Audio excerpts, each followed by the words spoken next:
Welcome to the AMG Driving Academy. It's a curriculum imported from Europe where we have 1-, 2-, and 3-day courses where you'll get to experience virtually the whole line of AMG vehicles provided for you, world-class driving instructors at some of the greatest racetracks in North America. Hi, I'm Tommy Kendall, 4-time Trans Am champ and host of Test Drive on Speed Channel. Welcome to the AMG Driving Academy. I hope you enjoy these short films that take you through a little bit of the curriculum that we teach at the Academy. In this episode, we're going to cover braking technique.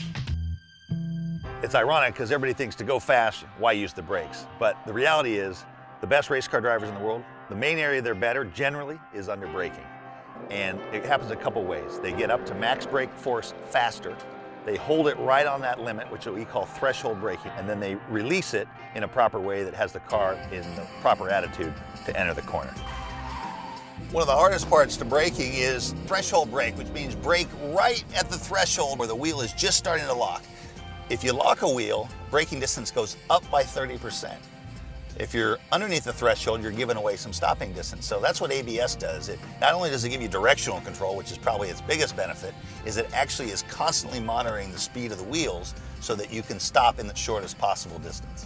Then you also have what's called trail braking, which is used entering some of the slower corners. If you think about a tire, for it to do anything well, it needs all of its capability towards that. If it's accelerating, it's going to accelerate the hardest in a straight line. If it's braking, it's going to brake the best in a straight line.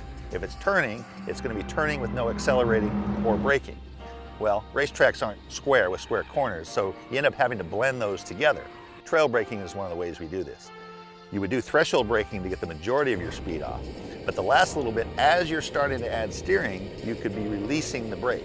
And so you're freeing up a little bit of the tire's capacity by releasing the brake. You're taking that up with adding the steering. When you have weight on the tire, the contact patch grows, has more grip. So you want more weight on those front tires to help it turn. You do that by not releasing the brake all the way. A little bit of the weight is still on the front. You're releasing some capacity. You're filling it up with turning. What we have here is a braking exercise where we've got brake markers and then a stop box. You have to stop the car within that stop box. I like to say God lives in the brake zone. That's not only because sometimes you see him when you brake too late, but that is the really, really tough part to master. And there's a bunch of components to it, so I'll take you through this. You're trying to generate reference points, which we have these markers on the right that are really consistent, but then your brake application has to be the same as well.